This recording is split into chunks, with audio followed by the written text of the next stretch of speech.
When it comes to claims about the scale of violence within personal relationships, the 1 in 4 and the every 10-second type statistics drip off the tongue. Beatrix Campbell, the radical feminist and lesbian, has gone further than this.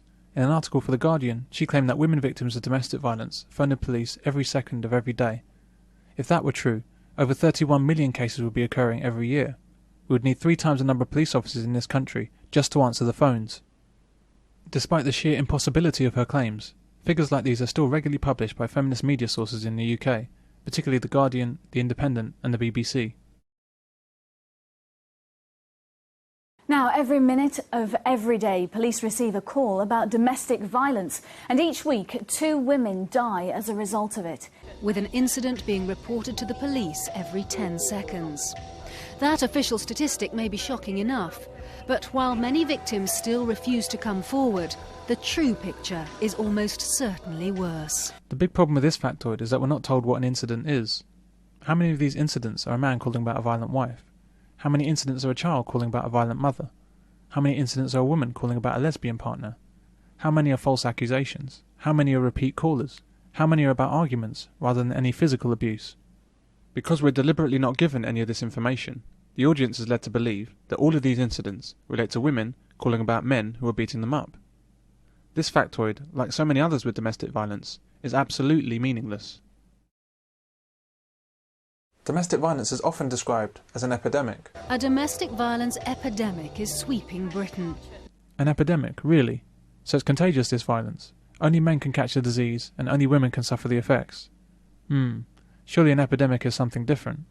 The flu outbreak of 1918 was an epidemic. That killed 228,000 people in the UK within 4 months. People had to pile hundreds of dead bodies on street corners every day for collection and mass burial. Did you see any piles of beaten up dead women on a street corner this morning? Why is domestic violence described as an epidemic when it bears no relation to what an epidemic is? There is no epidemic of domestic violence, and it's not a growing problem.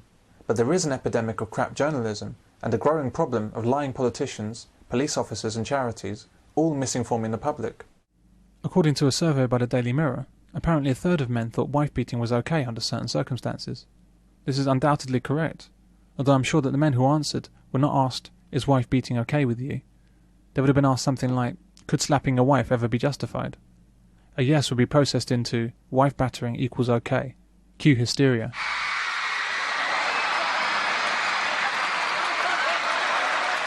The Mirror goes on to say,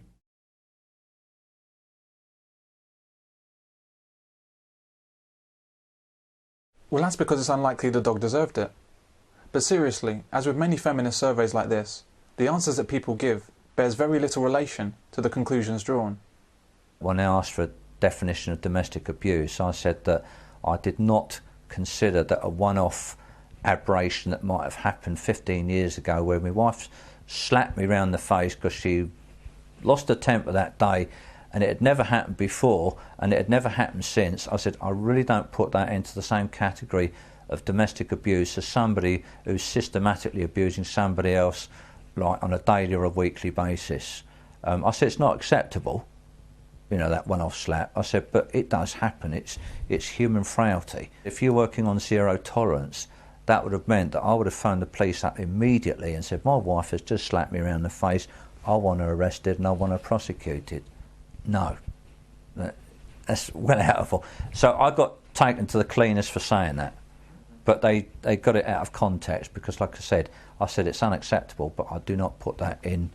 And what they tried to pretend was that I'd said that was perfectly okay to slap somebody. I didn't say that at all. The men would not have been referring to battering at all. As we've seen, battering seems to have a very different meaning to normal people compared with hysterical females. The men will be referring to a loss of control, which can happen to anyone, man or woman. They'll be talking about slapping or restraining a woman who is perhaps attempting to kick or punch them, or stab them with a kitchen knife. Would you hit a woman if she tried to stab you? Or would you bare your chest and take it like a man? Well, there's a strange presumption in society that that's exactly what a man should do. In 2005, the actor Ross Kemp was assaulted by his wife, Rebecca Wade, resulting in him requiring hospital treatment. Yeah, the Sun's editor, Rebecca Wade, was arrested today for allegedly assaulting hardman husband Ross Kemp. I couldn't quite believe it when I heard this. What would generally happen is that Ross would have been arrested as a matter of course, despite being the victim of an attack. For the woman to be arrested, this must have been one hell of a serious attack, probably involving a weapon. And the arresting officers must also have been unusually intelligent and open-minded about what went on, compared with the stated police line of domestic violence. With the arrest policies, if a man does call a woman, the chances are he'll be taken away. It doesn't matter what if he's scratched and whatever, he's taken out of the situation because it's a positive arrest policy. It's certainly drummed into officers that is the positive intervention and positive action that is expected of them at the scene of a domestic violence incident. Listen to some of the commentary on the incident. Courtesy of a couple who know a thing or two about spousal abuse.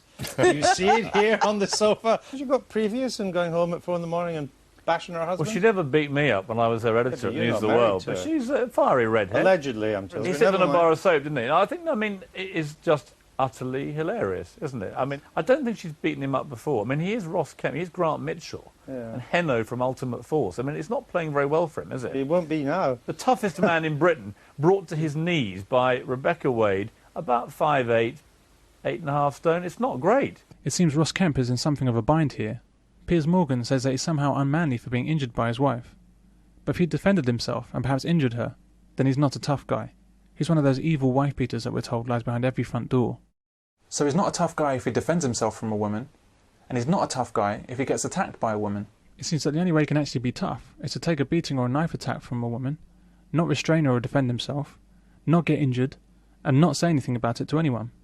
If you can manage all that, then he's a tough guy. Initially, the reaction is to defend yourself. I soon learnt that that wasn't the thing to do, because if I tried to grab her wrists or anything to stop her hitting me, she would then claim that I'd hit her first and that I'd attacked her. So although the initial reaction was to defend myself. She said she'd hit him around the back of the head with something nasty, and blood was flowing from the back of his head. So he called the police, and when the police got there, she just screamed and shouted, "Oh, he was going to try and kill me, so I did that to him."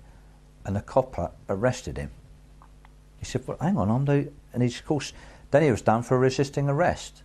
But then I realised and I learnt, and I was told by the policeman, because you must never ever hit back. And it is actually his good advice, because if you don't, then there are no marks. And if you're the only one with marks, everybody can see that you're the only person who's actually been attacked. Perhaps men should take violence from women and not ever react in kind. Do it again.